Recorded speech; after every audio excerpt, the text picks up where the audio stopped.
bahas yang pertama. Mewakili Bappenas, kami persilakan Pak Abdul Malik Sadat. Pak Abdul, 10 menit, Pak. Ya, baik. Terima Untuk kasih Bu Elisa, Bapak Ibu semua. Mohon maaf, ini baru bergabung ini para guru-guru saya. Yang pertama sih, apa ya? Ini sedikit pengalaman gitu. Kita ini kan pengalaman, mungkin keluhan juga ya. Sibuk mau menata organisasi pakai contoh gitu ya. Contoh yang ya tadi Malaysia ya, banyak kiblatnya ke situ.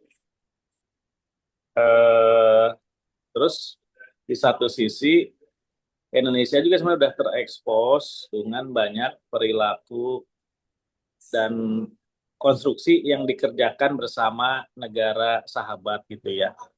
Sampai saat ini kita belum pernah ada proyek bersama Malaysia, tapi kita ada bersama proyek sama Jepang, banyak proyek sama Jepang, sama Korea, sama Amerika ya, mungkin World Bank gitu ya, sama ADB gitu.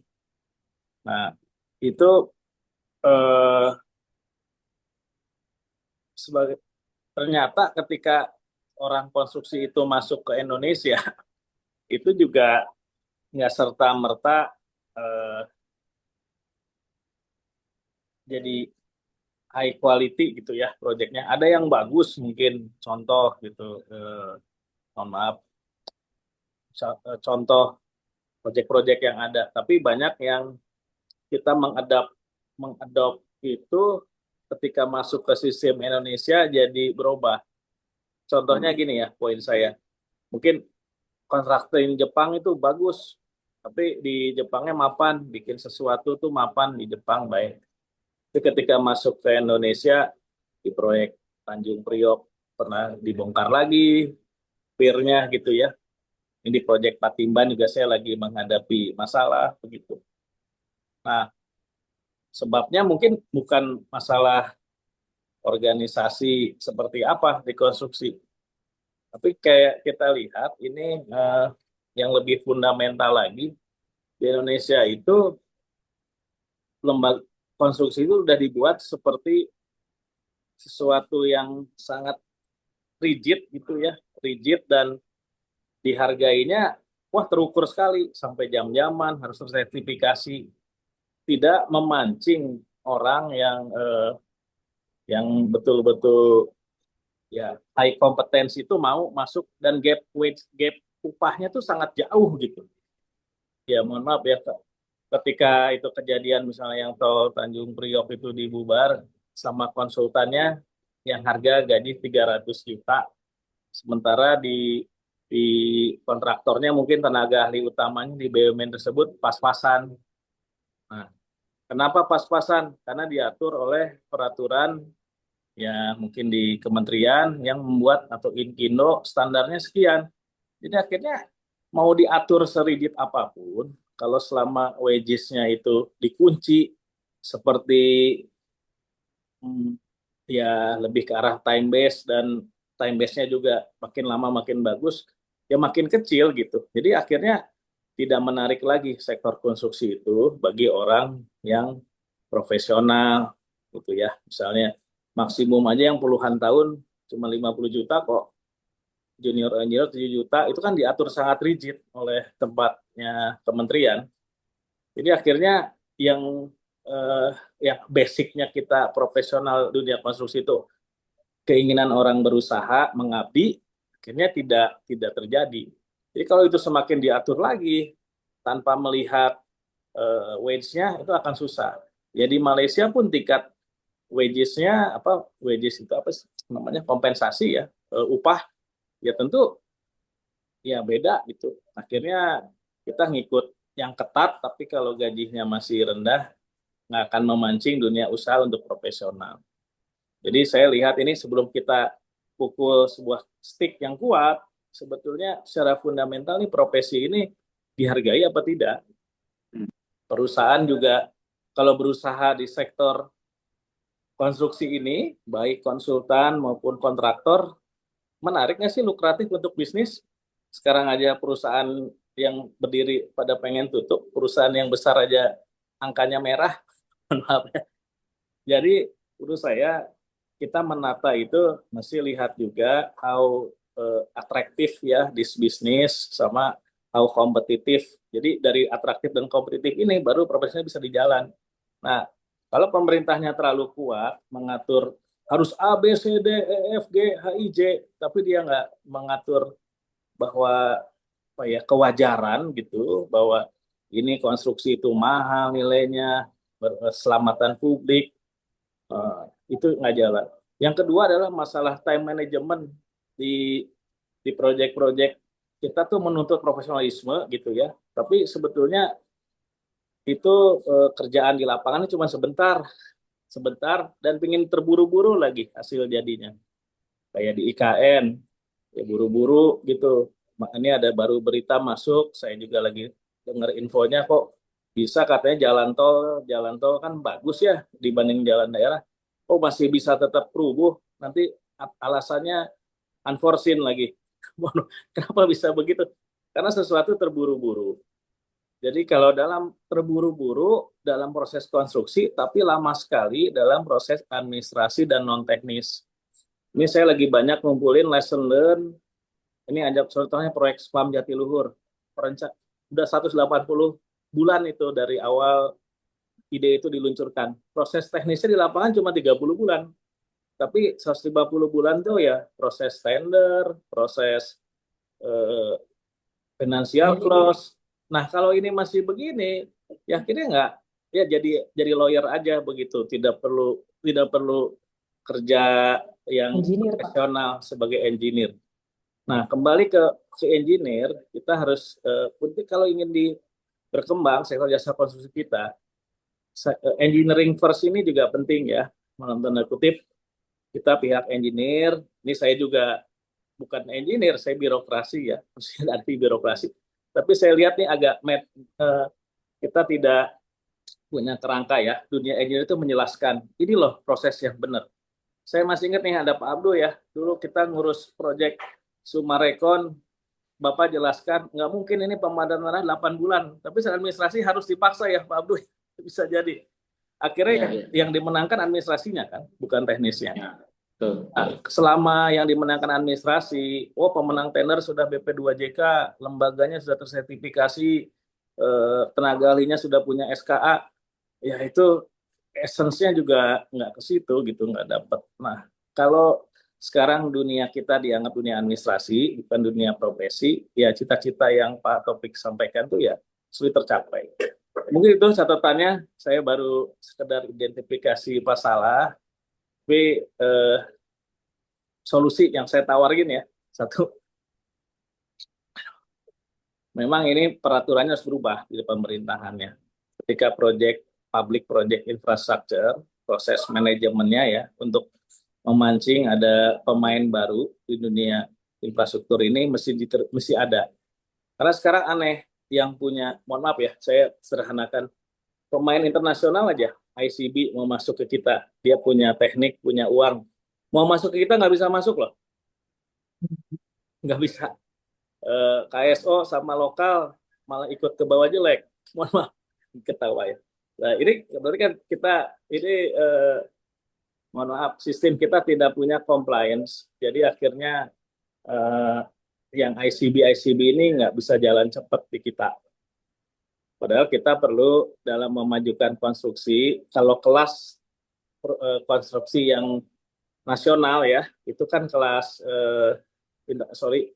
nasional itu dalam tanda kutip, misalnya membangun tol Trans Sumatera, itu kalau nggak ada ilmu baru atau nggak ada masalah tunnel aja, nggak ada interaksi sama dunia konstruksi internasional, ya akhirnya kan dikerjakan kita sendiri semua juga ya mutunya ya sayang nggak tercapai. Nah, tapi kalau dunia internasional mau masuk, kok kita anggap apa ya, mungkin nasionalisme lah, nggak usah Pak katanya gitu.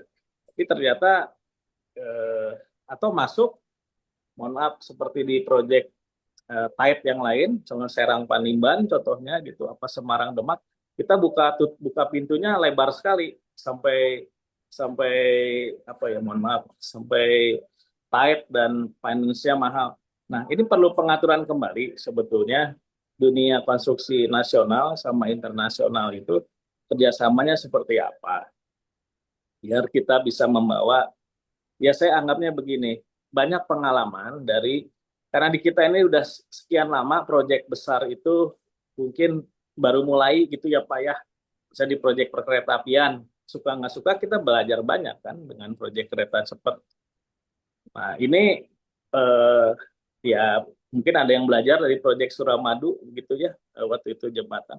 Kita ini sekarang skala proyeknya ribuan paket yang tipikal.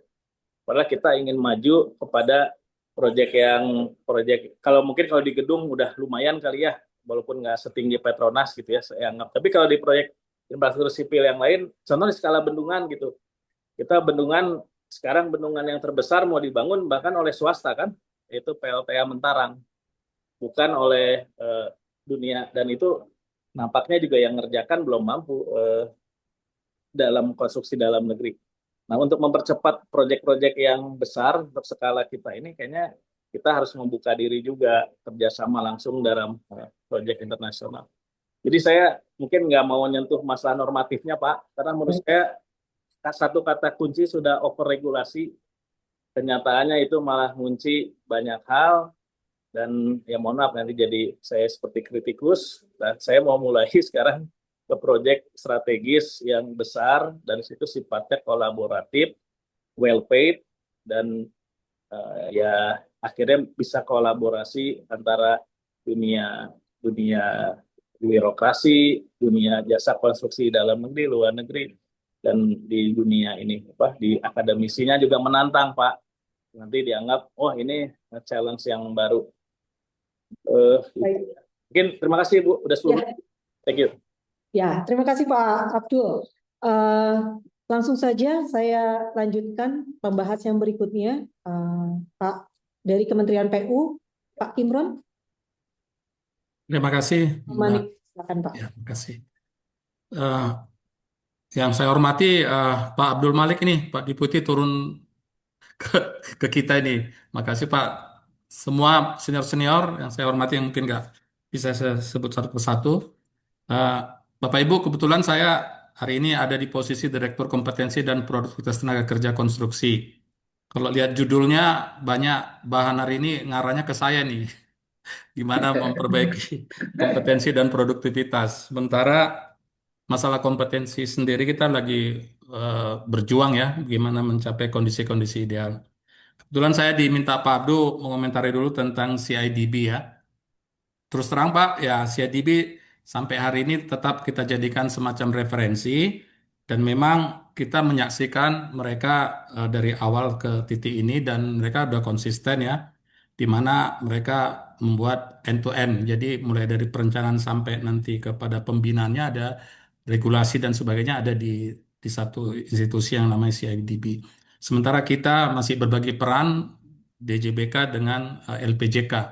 Yang mana ini pun kita masih perlu waktu untuk lebih jelas membagi peran, di mana DJBK sebagai regulator, LPJK sebagai pengembang pengembangan. Sementara Pak Taufik tadi sudah menyatakan masih bergerak di bidang sertifikasi lebih banyaknya gitu ya daripada tugas-tugas pengembangan-pengembangan yang strategis lainnya. Namun Bapak Ibu, setidaknya acara hari ini seperti kata Pak Panani bukan sesuatu mencari kesimpulan. Bagi saya karena saya baru di dunia kompetensi ini sangat berharga sekali. Makasih Pak Abdul dan teman-teman yang mengarrange acara ini. Minimal kami mendapat banyak view, terutama dari Pak Punjung tadi yang menyatakan apa yang kita lakukan dan apa yang terjadi di lapangan kayaknya nggak nyambung gitu. Katanya list jabatan kerja kita sabrak-abrak, tapi nggak menunjukkan sebenarnya pemenuhan terhadap kualitas mutu di lapangannya gitu. Dan semua sepakat sepertinya proses sertifikasi hari ini lebih kepada administratif daripada menunjukkan ke produktivitas. Jadi seperti Pak Abdul Malik, mungkin saat ini masih kita menampung lah semua masukan-masukan yang ada dan kita nggak mencoba membela diri dalam hal ini, tapi memang banyak PR yang akan kita lakukan ke depan. Kemudian yang masalah tadi SKKN ini tadi, sebenarnya kita sudah mencoba membuatkan suatu pengaturan per bidang di mana nanti mulai dari project cycle-nya masuk, tapi nanti di jabatan kerjanya kita pisahkan. Jadi sebenarnya bukan menyatukan semua jabatan kerja itu di satu SKKN ini, tapi satu SKKN itu bisa banyak jabatan kerja. Itu juga dalam rangka efisiensi dalam pembuatan SKKN ini. Dulu kita pernah terjebak kepada Japker gitu. Jadi satu Japker itu butuh dana sampai banyak gitu ya. Tapi hari ini kita sudah standarkan satu SBK untuk satu SKKNI itu dengan jumlah tertentu, jadi sudah lebih efisien. Dan kita juga terus terang Bapak Ibu harus realistis nanti melihat sertifikasi ini. Kita menghindarkan sertifikasi itu jadi ke dunia industri. Kalau bisa sertifikasi itu lebih menunjang kepada produktivitas kualitas kerjaan konstruksi kita. Tapi fakta per hari ini seakan-akan kita melihat sertifikasi administratif, sertifikasi menjadi industri yang nggak memberi value nilai tambah terhadap dunia jasa konstruksi kita. Jadi ini saatnya kita akan mengevaluasi secara keseluruhan apa yang harus kita lakukan ke depan. Sebenarnya hal-hal yang terpenting ke depan ini kita perbanyak silaturahmi seperti ini, Bapak Ibu sekalian, untuk menampung banyak masukan-masukan, terutama dari pihak yang sudah merasakannya di lapangan gitu.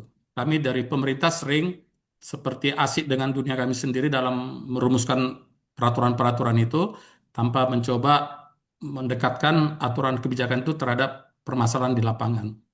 Jadi eh, kita mendengar tapi kemarin nggak masuk ke prolegnasnya DPR bahwa Undang-Undang Jasa Konstruksi tadinya mau dijadikan satu eh, inisiatif dari DPR, tapi nggak tahu dalam pembahasan kemarin, penetapan kemarin nggak masuk. Tapi apapun itu, kita sepakat bahwa pengaturan kita mungkin banyak yang harus kita rapikan seperti kata Pak Abdul Malik, over regulated ya, sampai kita antara insinyur sama tenaga ahli aja atau tenaga kerja konstruksi masih ribet gitu ya.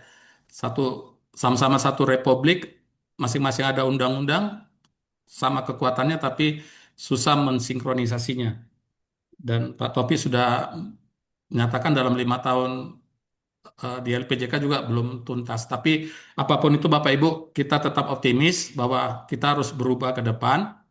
Dan kebetulan negara ini juga sudah berbenah-benah banyak dari sektor. Saya kira ini momentum yang bagus bagi kita, pelaku-pelaku konstruksi harus keluar dari kondisi saat ini. Seperti kita menghadapi bencana Sumatera itu, Pak Abdul Malik kita pontang-panting ini sekarang Pak Satgas. Tiap hari kita suruh buat laporan itu. Betapa banyak jembatan, jalan yang rusak, itu juga membutuhkan pekerjaan konstruksi yang cepat dan harus tepat juga Bapak Ibu. Jadi saya dari PU menampung banyak dari masukan-masukan ini. Mungkin nanti di sesi berikutnya atau pertemuan berikutnya mungkin kita lebih fokus kepada salah satu isu seperti masukan Pak Punjung tadi tentang realitas di lapangannya gimana tentang tenaga kerja konstruksi tadi perlu kita dalami lagi. Saya kira demikian Mbak Eliza dari saya. Terima kasih. Baik, terima kasih banyak Pak Imron. Bu Elisa, saya boleh tambah dikit nggak? Boleh Pak. Begini, konstruksi itu kan nggak tahu ya, proyek ke depan. Saya bilang, saya sekarang paling banyak proyek itu di RUPTL. RUPTL itu 200 billion US dollar gitu. Itu kan konstruksi juga. Hmm. Tapi tentu berbeda playing field-nya dengan yang dipikir oleh konstruksi oleh LPJK maupun oleh PU. Mereka juga nggak mau bergabung ke sini gitu ya. Kenapa? Karena mungkin nggak merasa ada nilainya. Kalau ikutan gajinya ikut diatur Inkindo jadi rendah kan. Mohon maaf sama PU, ikut permen PU. Karena mereka punya proyek spesifik gitu ya. Di energi juga begitu. Setelah kan jenis konstruksi ini banyak. Di perkeretaapian aja mungkin nggak mau ikut aturan LPJK sama Inkindo gitu ya. Salah-salah ini akan memisahkan diri. Kalau kita hanya berpikir dunia konstruksinya hanya dunia jalan, jembatan, bendungan, irigasi, proyek pemerintah. Nah, padahal kan sekarang dunia konstruksi ini gabungan, civil work, mechanical, electrical. Mau bikin data center, ya mungkin ya beda lagi itu alamnya. Nah, bisa terus itu satu. Yang kedua, saya lihat dengan iklim yang sekarang ribet begini, banyak engineer kita apply kan ke Australia, Exodus, bahkan Inkindo aja nyari proyek ke Timur-Timur ya. Betul nggak, Peri? Kenapa? Karena aturan di sana lebih enak kali. Betul, betul. Dolar, Pak, jadi dolar. Cari dolar, nggak pusing, nggak ada LPJK-nya di sana. Mungkin kan begitu. Mohon maaf ini bercanda. Tapi saya lihat kita ini kok belajar baru satu ke Malaysia pengen menerapkan sesuatu. Menurut saya ini juga nggak pas gitu. Baru CIDB, aduh, ini Malaysia juga negaranya masih Melayu kok. Maksud saya, maaf, ya mohon maaf ini bercanda, tapi coba kita cari model proyeknya itu jangan CIDB aja. Yang jelas-jelas sudah maju. Dunia konstruksi Malaysia juga nggak sehebat itu gitu ya. Nah, mana yang coba yang paling cepat kan sekarang dunia konstruksi paling banyak Tiongkok. Jepang udah duluan gitu ya. Taiwan juga bagus. Nah, negara Asia Timur itu menurut saya hebat ya, bisa memproduksi banyak engineer. Kalau India saya nggak ngerti, belum pernah punya pengalaman kerja proyek India. Atau kalau dunia yang cermat, tertib ya negara ini yang ya kayak Australia begitu ya, konsultannya kan teliti. Tuh, kalau tanda tambah kontraktornya juga banyak aturan gitu ya, tapi hasilnya cukup baik. Nah, apa ada sih contoh selain CIDB gitu? Kenapa sih saya CIDB perasaan sih malah mohon maaf saya ketemu di forum kereta orang Malaysia bilang hebat ya negara Indonesia udah punya kereta cepat kita nggak punya. Iya, maksud saya dia malah kok kita malah ikut CIDB sih. Mohon maaf, jangan-jangan kita salah guru juga itu ikut-ikut CIDB terus karena dekat SPPD-nya dekat. Nah, coba nanti saya undang Bapak Ibu sekali karena saya ini kebetulan dekat sama lender-lender, saya ingin bikin workshop sekali dengan Menarik. negara yang ngasih bantuan kita kan ada Jepang, Korea, negara-negara multilateral. Seberapa sih sektor konstruksi mereka diatur? Kok sekarang juga saya lihat malah perusahaan kita ya Adikarya menang tender di Manila gitu ya. Mereka lebih senang kerja di sana kayaknya sekarang. Mohon maaf ya, karena situasi kita jangan-jangan yang ini kalau yang terang kompetitif kalau sudah begitu kan sayang. Nah, nanti setelah itu mungkin kita bisa terbitkan aturan yang lebih operasional. Kenapa? Kalau saya lihat kita nih kelirunya ya fundamentalnya apa-apa dibawa kita ke DPR. Semua dirubah di undang-undang. Dan DPR kan nggak ada anggotanya di sini ya. Itu titipan semua. Nggak apa-apa, Pak. Begitu begitu Tapi dia mungkin proses undang-undang, jujur Pak, kedokteran itu kan terakhir masuk undang-undangnya ketika dia udah solid. Sementara di kita ini karena dunia konstruksi itu dekat sama dunia politik anggaran, kita langsung ke DPR, belum mengatur diri kita sendiri maunya apa. Pesan saya memang ini harusnya kita konsolidasi ya, akademi sama eksekutif, mau kita itu apa sebelum kita pergi ke DPR. Kedokteran tuh ya terakhir-terakhir aja dia ke DPR, udah mengatur diri sendirinya udah lama dari zaman ID dulu, malah sekarang dibikin ke DPR malah jadi kacau, jadi ribut kan. Nah ini yang terus terang itu realita di kita gitu ya, bahwa dunia politik itu bisa mengatur, merusak dunia profesi. Nah sekarang maunya kita sendiri sebelum ke DPR mungkin bisa kita rumuskan setelah melihat potret yang realistik dan yang paling utama mengatur lagi tingkat insentif dan profesionalisme dan kesejahteraan dari dunia konstruksi baik level engineer individu maupun level perusahaan konsultan untuk perusahaan konstruksi agar banyak orang mau berusaha lagi di bidang sini karena kalau tidak ada ini sistem kartel yang udah makin menua. Dunia Inkindo aja pemiliknya makin tua, dunia konstruksi makin tua kan, nggak ada yang ganti, LPJK-nya makin tua juga. Akhirnya saya lihat kok, saya tanya rekan-rekan saya dan di bawah juga makin sedikit alumni sipil yang ingin masuk ke dunia konstruksi karena melihat ini terlalu nggak sehat gitu. Nah ini yang terus terang PR kita menjadikan dunia konstruksi ini menarik lagi bagi dunia yang baru lulus dan lain-lain agar lebih mudah berkembang. Kalau pakai kacamata kemapanan agak susah ya. kita merasa sudah mapan semua begitu. Mungkin itu. Terima kasih. Baik, makasih Pak Abdul. Kita masih punya satu pembahas lagi dari akademisi Pak Danang Parikesit. Masih bersama kami? Oke, mungkin uh, kita undang Pak Tiki aja ya Pak Abdul. Oke. Baik, mungkin nanti Pak Danang akan menyusul. Tike, bisa mendengar suara saya? Yes, I can hear you. Barangkali Anda bisa menyampaikan pandangannya untuk kami Indonesia gitu ya. Okay, thank you very much, Eliza. Pak Abdul, what do you want me to talk about? You want me to talk about Pak the Tike ini industry dari development Australia nih. issues? From what? From where? Where are you? From us? Australia. I'm from Australia, but I Australia. am originally Malaysian. So I have worked with CIDB Malaysia on several projects of the industry development. So I started off reviewing the construction industry master plan in 2006. I was also a reviewer for the construction industry transformation plan, 2016 to 2020. And I think the CIDB just completed their construction industry development board strategic plan 2021 to 2025.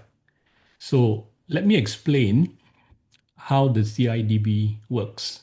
They collect the levy, which amounts to about 0.125% of all construction contracts. So with that levy, they promise to provide training and industry development.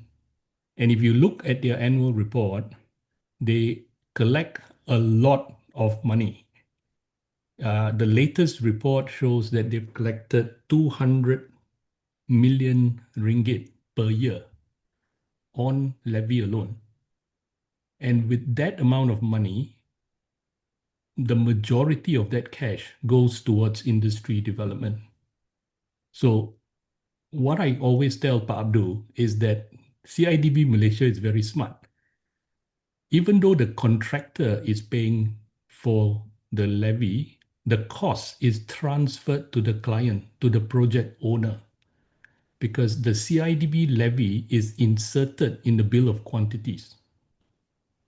So the levy is actually paid by the client. So that is a very good way of raising money for industry development. Now, if you look at the finances of CIDB Malaysia, there is a registration fee for all contractors. The registration fee is very small compared to the CIDB levy. So all the cash that is collected from the client goes towards industry development and training of workers. And because of that amount of cash, the industry is very happy. There is no argument about cost of training. There is no argument about cost of registration. All that cost is very, very small because the largest amount of money is collected from levy. The government gives them a very small amount. So what the government gives, I just looked at the government grant, is only 14 million ringgit. 14 juta. So it's very small compared to the levy. Levy is 200 million. So this is why the CIDB has a lot of cash, 200 million ringgit every year to run industry development programs. So that is why they are very successful. They do not need to argue about where are we going to find the cash, how are we going to deliver this. They have cash, and with that cash, they can provide training of contractors, training of construction managers, improving the industry. They can pay for all the enforcement. So I would suggest that if you have time, download the annual report of the CIDB and see what they have done. Everything they do is paid out of the levy. Patung, you good in your country system ya. you can implement the levy, but the other country maybe let's say has a different country system. If we want to have a levy, it will, I think, we need to give public services in our legal system, Pak Tun. So I think levy itself, yeah, one of the key aspect, but it's not completed, yeah, actually.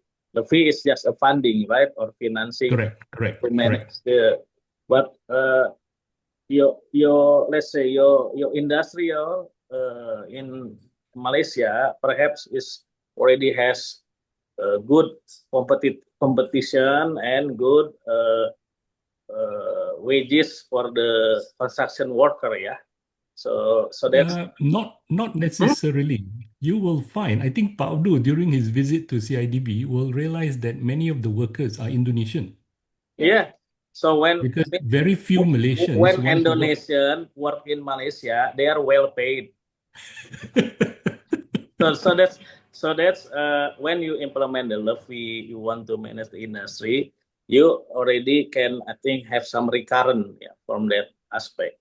But that's why we cannot copy directly your system before we really make sure that our construction industry is healthy and profitable and has a good enough incentive for the individual engineers or company to establish the system, Pak. So that's why our engineer exodus to your country, because so that's why we need to learn from the other country how actually related, yeah, the cost, the construction scale and construction economy to the compensation of the profitability of the industry itself, Pak Tun. That's the fundamental aspect we want to address. After that, we can try to get the levy or revenue and so on that we can, because we have difficulties in our earmark, Pak. Earmark. So in our public budgeting, earmark, even for our palm oil, earmarking is not yet possible in our government financial system. So that's why we cannot just copy your smart idea, because it's not really comply, yeah, with our regulation system. So Okay, it's smart in your I hear way, you. but in the country system is not fully implementable, Pak Tun. So that's my point. So we want to learn also how the Australian construction industry manage themselves, how the Japanese construction industry manage themselves, and what is the actually government role for this competency. So, Pak Tun, thank you. Okay, from an Australian perspective, that we do not have a ministry for construction. So the building industry is self-regulating. Yeah. The government registers builders, not contractors. They register builders. And the purpose of the registration is to protect the public. So they make sure that all the contractors building houses are qualified to build houses. That is all. And the only objective is safety. It is not productivity. It is safety. And that's all. It's a very, very simple concept. So all building contracts above a certain value must have builder insurance. And it is the insurance policy that compensates if something goes wrong. So it's a very different concept. It is not about productivity. It is not about competency. It is just public safety. So you have to examine why you are registering contractors in Indonesia. If it is for public safety, then you make sure that your undang-undang covers public safety. So your competencies must be linked to what you want. Because right now it looks as if your competencies are very complex and you cannot implement because you are expecting too much from your registration. Okay. So in Australia, we do not even have a Ministry of Pekerjaan Umum, nothing. States ya, Terima states kasih Pak Tike. Ya, di sana nggak ada PU ya Pak ya? ada. They don't have a public We don't works have ministry. Public Ya. Works Ministry. Yes. Oke. Pak Danang Parikesit sudah bergabung sepertinya. Selamat sore Pak. Selamat sore, Mbak Ya, Risa. tadi Mohon Bapak maaf, on kebetulan off. Ya, lagi keluar ya kayaknya Pak, terlempar. iya Pak. Sehingga Ya, Bu. Ya, tadi kami memberikan kesempatan kepada Pak Tike terlebih dahulu. silakan. Ya, monggo Pak, bisa dilanjut pembahasan dari Bapak terhadap 5 narasumber yang sudah memberikan paparannya tadi. Oke. Baik, terima kasih. Suara saya bisa didengarkan? Aman Pak? Suara saya bisa terdengar? Jelas. Oh, aman, oke. Baik, terima kasih Pak Abdul dan teman-teman dari forum. Dan termasuk juga karena undangannya juga baru saya terima jam 2 tadi. Mohon maaf untuk tidak mempersiapkan materi terlalu banyak, mungkin saya lisan saja. Ada 3 poin saja Pak, mungkin yang ingin saya highlight. Dan apa yang saya highlight ini merupakan tanggapan dari apa yang dipaparkan Pak Abdul. Ini adalah soal SDM, tapi saya juga menggunakan dari hasil riset kita Pak di MPK UGM yang sudah kita rilis juga, Pak Krimron juga waktu itu hadir, dan juga teman-teman dari LPJK juga hadir, ada Pak Taufik. Nah, saya ingin meng-highlight 3 hal Pak. Satu itu, di dalam riset ini barangkali saya belum melihat soal bagaimana positioning dari Malaysia mengenai market opening terhadap jasa konstruksi Pak. Nah, saya menggunakan referensi hasil diskusi saya dengan Profesor Horita Masahide, beliau dari Tokyo University. Dia cerita di tahun 60-an, 70-an pemerintah Jepang itu membuat satu kebijakan yang drastis, yaitu menghentikan market entry untuk industri konstruksi. Sehingga mereka hanya fokus kepada existing players, dan itu kemudian secara bertahap itu dilakukan upgrading terhadap kualitas dari SDM-nya. Kami sendiri di dalam studi kami itu selalu fokus pada sustainability dari bisnis konstruksinya. Karena dari situlah kita akan bisa memahami apakah kemudian perusahaan itu akan bisa juga mengalokasikan dana cukup banyak untuk capacity building dan selainnya. Nah, oleh karena itulah maka menurut saya kalau kami boleh mengusulkan, kalau kita bisa melihat business sustainability, maka saya kira Pak Heru juga sangat sepakat dengan ini. Kalau kita bisa sustain bisnisnya, marginnya cukup, maka kapasitas dari SDM kita akan bisa kita tingkatkan secara gradual. Nah, di dalam hal ini dari Jepang pada waktu itu mereka mengatakan market entry-nya itu dibatasi, tapi entry through project procurement dijamin. Ini kan 2 level nih Pak. Mau masuk ke liga perusahaan konstruksi yang boleh bekerja. Yang kedua adalah kalau mereka sudah masuk di dalam market itu, maka mereka mendapatkan sustainability dari bisnis yang. Nah, kalau ini posisinya udah jelas, barangkali kita bisa belajar apa yang dilakukan di Malaysia. Apakah mereka itu market entry-nya itu dibuka seluas-luasnya. Tadi Pak saya dengar Pak Taufik bicara mengenai kemudahan berusaha ya Pak ya. Kalau marketnya dibuka terus, itu pasti terjadi degradasi terhadap kualitas dari SDM-nya, karena hampir tidak ada kontrol tentang market yang bisa meregulat kualitas dari SDM-nya. Nah, yang kedua memang saya sendiri tidak terlalu risau mengenai apakah mereka yang sudah masuk ke industri ini akan kekurangan pekerjaan. Saya kira kalau kita lihat dari hasil studi kita Pak, itu dari seluruh market konstruksi, itu APBN kan hanya bicara soal berapa persen Pak Kimron ya, mungkin less than 20%. Sedangkan yang 80% itu adalah market non APBN. Nah, sehingga sebenarnya kalau saya lihat kita itu punya masalah ini karena sebagian besar SDM itu berputar di market yang 15% ini Pak. tapi tidak melihat bagaimana opportunity yang sudah kita create di market yang 85%. Nah, menurut saya itu akan jadi PR besar. Kalau kita mulai masuk ke market yang 85%, Pak, saya kira ada dua isu strategis yang juga bisa didiskusikan di forum ini. Pertama, yang tadi saya lihat Pak Punjung, itu bagaimana transformasi Danantara, Pak. Danantara tidak sebagai players, tapi juga Danantara sebagai market maker. Nah, kalau kita lihat di Malaysia kan kita punya Kasana, ya, dia itu market maker, Pak. Nah, sehingga kita bisa mendorong adanya job security di bisnis ini, kita bisa mengarahkan bagaimana Kasana kalau di Malaysia dan Danantara kalau di Indonesia itu menjadi market makers. Kedua adalah transaksi bisnis. Dan Pak Taufik, ini kalau Badan Usaha Jasa Konstruksi masih namanya seperti ini nggak bakal survive karena dibutuhkan skill set yang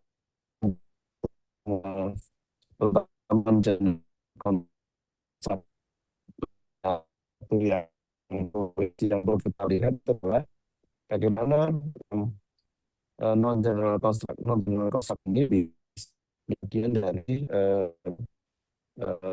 application untuk teman-teman di bahasa di SDM produksi.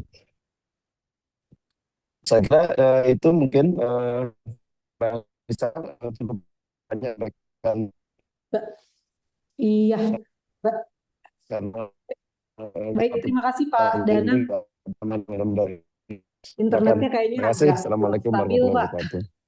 Waalaikumsalam. Waalaikumsalam warahmatullahi wabarakatuh. Baik, sesi penyampaian materi, kemudian pembahasan oleh para pembahas utama sudah dilalui, dan kita akan lanjut kepada diskusi. Mungkin masih ada tiga gitu ya. Kami mengundang 3 penanya barangkali untuk berdiskusi.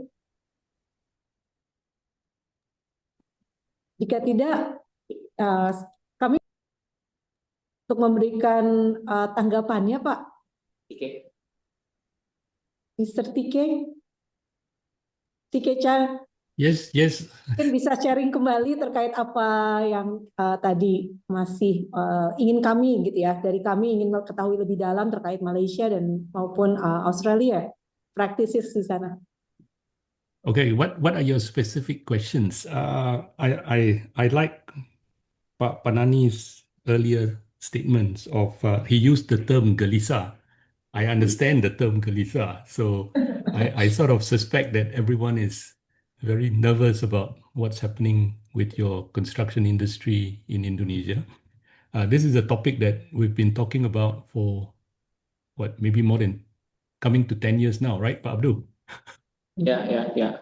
Almost And 10. almost Sudah 10 10 years, tahun. and yeah, we are still talking about the same issues. So I think you should examine who is benefiting from the current system, because the people who are benefiting from the current system do not want to change. Okay, so who benefits now from the messy system that you have of certification, registration, accreditation? I think that is my advice to all of you in Indonesia. You've been trying to change, you have managed to change your undang-undang, but you have the DBJK, you have LPJK, so you have a regulator and you have your industry development agency. But a lot of this is not coming together. So why? You have to ask yourself why. And what is the purpose of the Undang-Undang Jasa Konstruksi? Is it to improve productivity? Is it to improve professionalism? Is it to protect public safety? Is it to provide more profits for construction companies? It all depends on who you appoint to the LPJK. This is the same question we asked when we look at the board of CIDB, who is represented on the board of CIDB Malaysia? And the undang-undang says that the CIDB board must be 11 people. 6 of those must be from the private sector. So the government does not have absolute control of CIDB Malaysia. Now, there is a risk of putting private sector in the board of CIDB because they normally represent the largest construction companies. So the large construction companies are represented, and CIDB Malaysia very often makes regulations that benefit the large construction firms. Okay? Not many people are willing to talk about this. It's a very sensitive topic. I hope there are no CIDB Malaysia people here. They only help large construction firms. Now, if you are a smaller construction company, there is not much help. Okay? So you have to think, if you are in Indonesia, you do not have to copy. You can copy what is working. Do not copy what is not working. So you have your own associasi. You have to be very careful. Are you representing all your contractors? Large contractors, medium-sized contractors, and small contractors. What is the purpose of your Undang-Undang Jasa Konstruksi? Is it to develop contractors? Is it to help them make more profits? Is it to make them more productive, better quality? I still come back to Pak Abdul Malik's comment. Can you afford better quality? Because better quality means paying your workers more. To get better quality, you cannot get a Mercedes-Benz for the price of a Toyota. No way. Okay? We have like That this, is- Pak, now. Kalau pembiayaannya seperti apa, Pak? Tenaga kerja. Ini apa, yang fundamental ya, pendapat saya. Kita tuh menganggap saat ini kan rejim tenaga konstruksi di bawah ketenaga kerja. Jadi apa-apa itu tenaga kerja seperti blue collar worker gitu. Padahal yang mau kita kejar kan ada white collar Profesional. juga, ada white collar. Ya. Nah, kalau tadi yang menarik dari Pak TK Chan, kita maunya banyak, tapi yang fundamentalnya nggak diperbaiki. Rasanya begitu, Pak. Setuju. Betul. Nah, sekarang dan kita sudah terikat sama undang-undang tadi ya. Nah, sekarang dunia profesionalnya lega nggak? Kalau saya, mohon maaf nih, sebagai mungkin orang yang membiayai proyek infrastruktur bertahun-tahun, saya melihat ada different apa ya, ketika misalnya saya international project, saya bisa bayar engineer 300 juta, tim leadernya ya, 3 juta yen per month. Tapi kalau Indonesian engineer di negara sendiri, saya tidak boleh ada position, misalnya membangun hydropower yang besar, $1 billion project, maksimum 50 juta. Yaitu tidak akan dapat, you pay peanut, you get monkey kan. Nah, itu seperti Pak TK Chan. Karena kita menganggap ini dunianya dunia buruh, bukan dunia profesional. Misalnya kalau medical doctor operasi bisa 300 juta, orang operasi plastik, hidung mancung aja bayarnya mahal ya. Nah, kenapa? Karena kita tidak mengatur soal speciality of the construction engineer gitu. Bukan worker, kita masih rezim worker. Dia semua diatur kalau kurang. Nah, kalau kita ingin berubah ke rezim engineer profesional, berarti sebenarnya harus ada minimal ya percentage sama liabilities atau scale project yang kita kerjakan. Kalau project kecil-kecil, mungkin membangun rumah, ya standar itu oke gitu ya. Tapi kalau begitu project high speed railway, ya tidak bisa kita pakai rate satu rata sama gubernur. Mohon maaf yang dilakukan oleh government gitu. Nah, ini yang perlu dilihat lagi, terutama untuk kompetitivitas. Yang kedua, kadang perusahaan juga itu di level individu ya, biar profesi ada. di level company yang tadi bicara profitability, kita ini kan disuruh nawar serendah-rendahnya di rejim procurement. Nah, kalau procurement regime kita masih seperti ini, agak berat kita mengharapkan yang ada. Nah, ini yang terus terang dua itu kali yang ya mungkin bisa memperbaiki fundamennya agar insentif ya, enough insentif untuk berbuat yang profesional. Kalau tidak ya sekarang lebih baik ikut proyek di Malaysia, di Timor Leste, apa di Australia. Gitu, banyak Australia kekurangan engineer, banyak yang pindah ke sana sekarang. Karena mungkin lebih fairness, punya fairness. Nah, ini mungkin masukan. Nah, sekarang bagaimana caranya kita ini teman terutama ini saya ke Pak Kimin sama Pak siapa yang di Bikon ya sama di LPJK Pak Taufik. Mohon maaf saya sering nggak ikut Dewas LPJK gitu. Nggak ikut rapatnya karena agak bosen. Nah itu bagaimana kita melepaskan lagi ini aspek profesi diatur oleh profesi. Jadi bukan oleh pemerintahnya ya, pemerintahnya malah melepas aturan wages itu, menyamakanlah Prof A sama Prof B. Maksudnya profesional itu ya sama, kalau internasional profesional sama WNI sama WNA ya sama lah harusnya. Ini yang perlu dipikirkan gitu ke depan, minimal itu. Terus kalau company, kenapa the big four company kalau ada proyek kan paling besar dibayar proyek infrastruktur PPP. PPP itu selalu the big four ya.